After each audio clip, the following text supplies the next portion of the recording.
नमस्कार, खबरों की खबर में आपका स्वागत है। मैं हूं संकेत उपाध्याय। आरपीएन सिंह अब भारतीय जनता पार्टी के होली, लेकिन क्या यह सारी गणित ओबीसी वोट बैंक के लिए है? और क्यों है उत्तर प्रदेश में ओबीसी वोट बैंक अहम, हम आपको बताएंगे। आइए सबसे पहले जरा कुछ नजर डाल लें आंकड़ों पर। तो क्यों है ओबीसी वोट बैंक अहम? यूपी में ओबीसी वोट करीब 35% है, जो ऑफिशियल आंकड़े हैं। ये कुछ अनुमान के हिसाब से है, ये और ज्यादा भी हो सकता है, क्योंकि आप जानते हैं जातिगत मतगणना जो है वो जनगणना जो है वो हुई नहीं है, कास्ट बेस्ड सेंसस हुआ नहीं है। तो ये 35 है कि 50 है, ये अभी भी इसमें इधर उधर घूमता रहता है। तो एक अनुमान के हिसाब से कुछ लोग कहते हैं 35, कुछ कहते हैं 50, इसी रेंज में रहता है। इनमें से 10% जो है वो यादव ओबीसी हैं। 2009 तक बीजेपी को 20 से 22% ओबीसी वोट मिलते थे। 2017 में कुर्मी, कोयरी के साथ कई दूसरे ओबीसी ने बीजेपी को वोट दिया।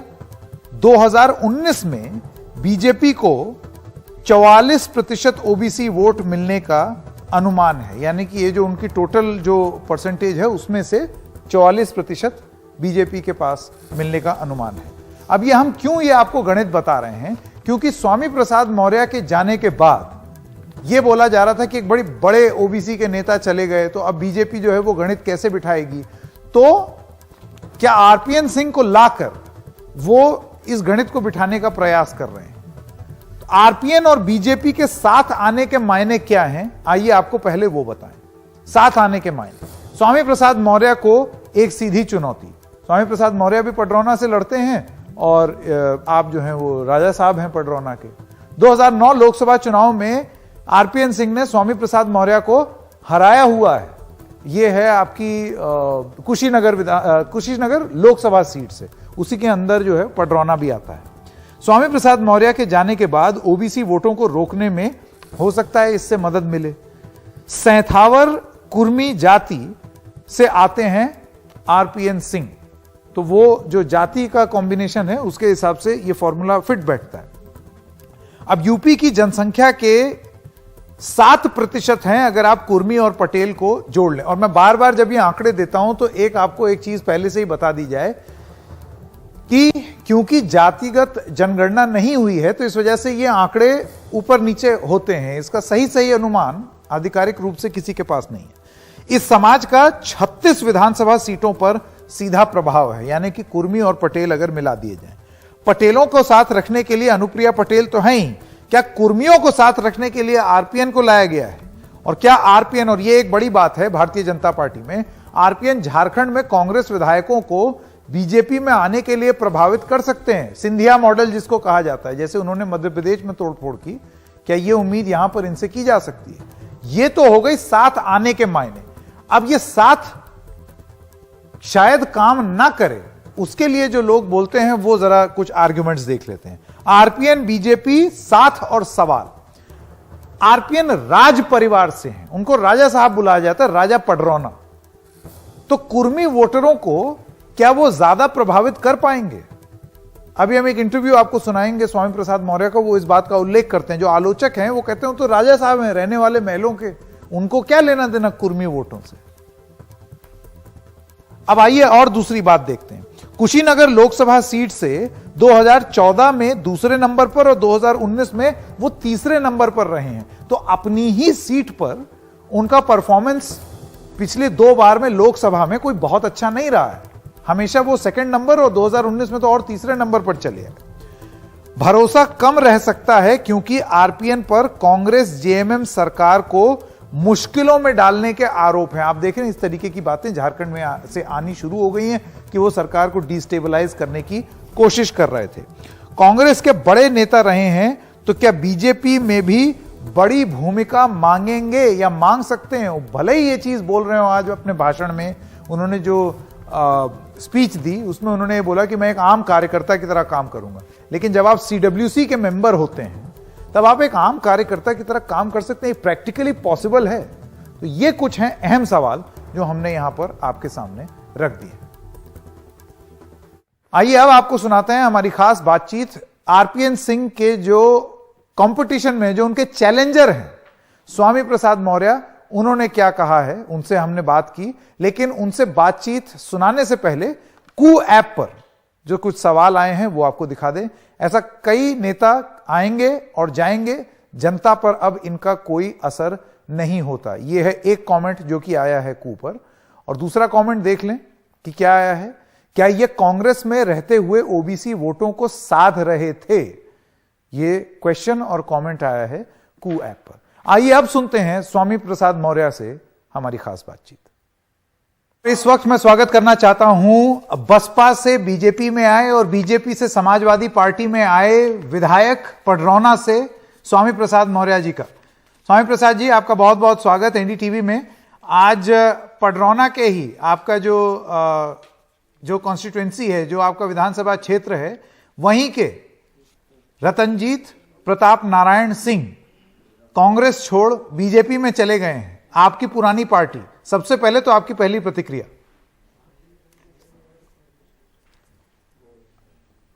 बीजेपी को मुबारक हो। नहीं, बीजेपी को तो मुबारक है, लेकिन स्वामी प्रसाद जी वो जो आरपीएन सिंह जो करने वहां गए हैं उसके बारे में आपको क्या लगता है? आपको लगता है कि आपके जाने से जो ओबीसी कुछ नहीं करना, जो ओबीसी की गणित उस पर कुछ भी नहीं कहना है, इस पर मुझे कुछ नहीं कहना है, क्योंकि आरपीएन सिंह जी वहां के ऐसे चेहरे हैं जिसको सब जानते हैं कि राजा साहब हैं, राजमहल में रहते हैं, वहां दरबार लगता है, बिना उनकी अनुमति के कोई परिंदा पर नहीं मार सकता है। और साथ ही साथ 3 बार से लगातार जनता उनके भेजे गए प्रत्याशी को खारिज कर रही है और इस बार शायद भारतीय जनता पार्टी उन पर दांव लगाने की कोशिश कर सकती है, लेकिन यह भी दांव उल्टा पड़ेगा, क्योंकि पडरौना के लोगों ने वहां पर स्वामी प्रसाद मौर्य का काम देखा है, व्यवहार देखा है। जिस तरीके से घर घर जन जन में मैं पहुंचता रहता हूं, लोग मेरे पास आते रहते हैं, तो स्वाभाविक रूप से अगर मैं वहां किसी सामान्य कार्यकर्ता को भी उनके खिलाफ ला दूंगा तो समाजवादी पार्टी का प्रत्याशी जीतेगा। नहीं, अव्वल तो आप ये कह रहे हैं कि वहां अगर मैं सामान्य कार्यकर्ता को भी खड़ा कर दूंगा तो हम ये माने कि स्वामी प्रसाद मौर्य जो हैं वो पडरौना की लड़ाई छोड़ रहे हैं या शायद कोई और बड़ी भूमिका निभाएंगे? नहीं, बड़ी भूमिका और छोटी भूमिका की तो बात जाने दीजिए, जो भूमिका होगी वो तो राष्ट्रीय अध्यक्ष तय करेंगे। और साथ ही साथ आप जानते हैं, मैंने कभी रायबरेली में बहुजन समाज पार्टी का खाता खोला था, पडरौना में जाकर के मैंने बहुजन समाज पार्टी का खाता खोला, बदायूं में भी करीब 30 साल बाद भारतीय जनता पार्टी का पार्लियामेंट में खाता खोला। इसलिए उत्तर प्रदेश का कोई विधानसभा और कोई जिला हमारे लिए स्वामी प्रसाद मौर्य जी, देखिए अभी आपने बोला कि वो राजा साहब हैं, बड़े जानकार हैं और उनको सब लोग जानते हैं, तो फिर अगर वो अपना रसूख इस्तेमाल कर लेते हैं और साथ में उनको बीजेपी का कुछ बल मिल जाता है, तो ये आपको नहीं लगता है कि आपके लिए एक चुनौती बन सकती है? ऐसा है, वो कभी कांग्रेस के बहुत बड़े नेता थे और कांग्रेस के बड़े नेता होते हुए ही असेंबली में भी वो अपनी विधानसभा हारे थे पार्लियामेंट के चुनाव में। उसके बाद उन्होंने अपनी मां जी को लाया, उनकी जमानत जब्त हुई थी। बाद में 12 में दूसरा चेहरा लाया, वो भी पूरी तरह पराजित हुआ। 17 में फिर तीसरा नया चेहरा लाया, वो भी पूरी तरह पराजित हुआ। वहां भारतीय जनता पार्टी का मतलब नहीं है, वहां मतलब है स्वामी प्रसाद मौर्य का, क्योंकि स्वामी प्रसाद मौर्य जन जन और घर घर में बसे रचे हैं, सबके सुख दुख में साथ आते हैं। नहीं तो आपका ये कहना है कि अगर आप में और उनमें डायरेक्ट मुकाबला हो गया, मत लेने की आवश्यकता नहीं होती, तो उसमें आप विजयी हो जाएंगे, ये आपका कहना है? भाई, लगातार वहां की जनता मुझे विजयी बनाती रही है और मौका मिलेगा तो फिर हम ही विजयी होंगे। पर ये जो ओबीसी की गणित है, देखिए वो भी कुर्मी समाज से आते हैं, उसके नेता हैं। आपको लगता है आपके जाने के बाद ये ओबीसी की गणित फिक्स करने की कोशिश कर रही है भाजपा? आप सर्टिफिकेट उनको भले ओबीसी दे दें, लेकिन वो राजा साहब हैं, वो राजमहल में पैदा हुए हैं, राज दरबार उनका चलता है और उनकी पहचान वहां ओबीसी से नहीं है, राजा से है। और राजाओं की कोई जात नहीं होती है, राजाओं की जात केवल राजा होती है। उनका रिश्ता भी राजाओं के यहां होता है, किसी सामान्य किसी बैकवर्ड जात के व्यक्ति क्या नहीं होता।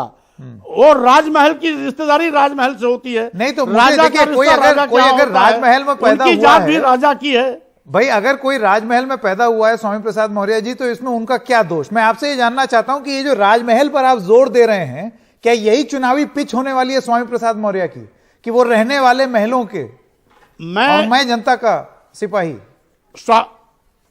नहीं भाई, देखो ये पहले से वहां की जनता ने प्रमाण पत्र दे दिया, राजमहल को खारिज कर दिया है और संघर्ष करने वाले को उन्होंने चुना है। तो इसलिए एक बार नहीं 3 बार लगातार चुना है। तो परोना की जनता फिर से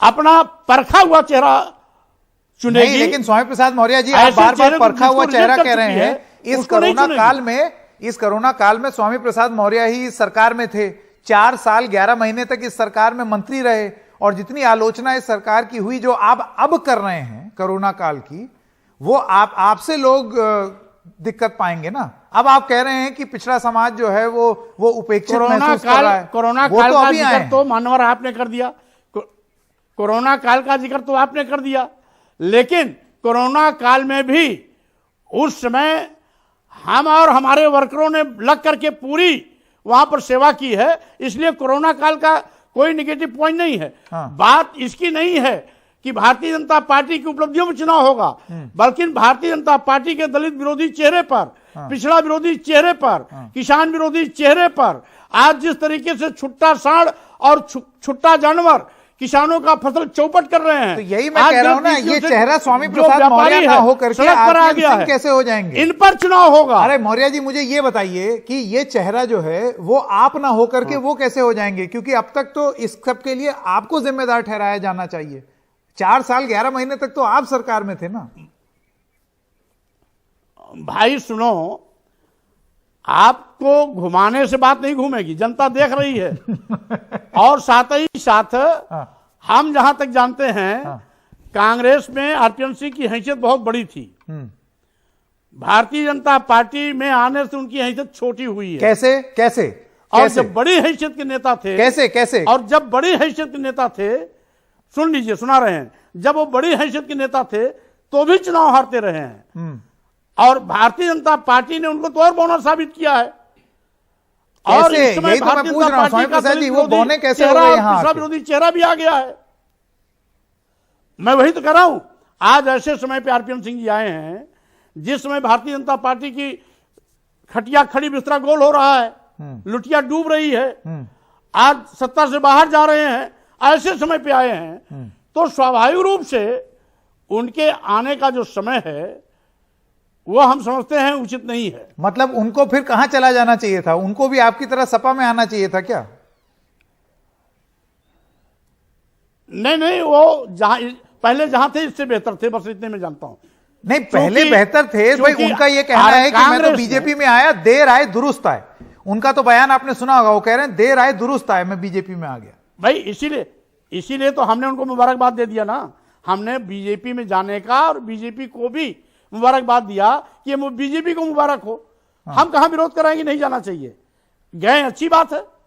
जमीन पर अगर मुकाबला हुआ स्वामी प्रसाद मौर्य जी, तो आप कॉन्फिडेंट क्यों दिख रहे हैं कि आपके लिए लोग वोट देंगे और उनके लिए नहीं, अगर मुकाबला आपका उनसे हुआ तो? इसलिए कि इसके पहले भी जमीन वाले को वहां के लोगों ने हाथों हाथ लिया है और राजमहल को नकारा है।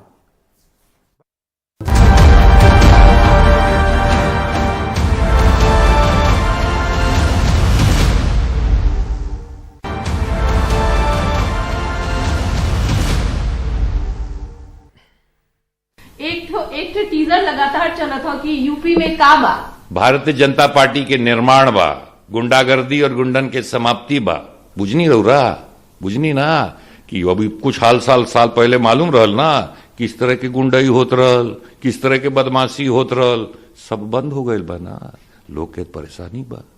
बुझनी, इसीलिए का बा, लाठी बा, डंटा बा, सोच रह, नहीं तो पुलिस और ठीक कर दी। और डबल इंजन के सरकार और योगी जी ठीक कर दिए कानून। कॉन्स्टिट्यूशन प्रेम से काम कर रह और विकसित कर उत्तर प्रदेश के।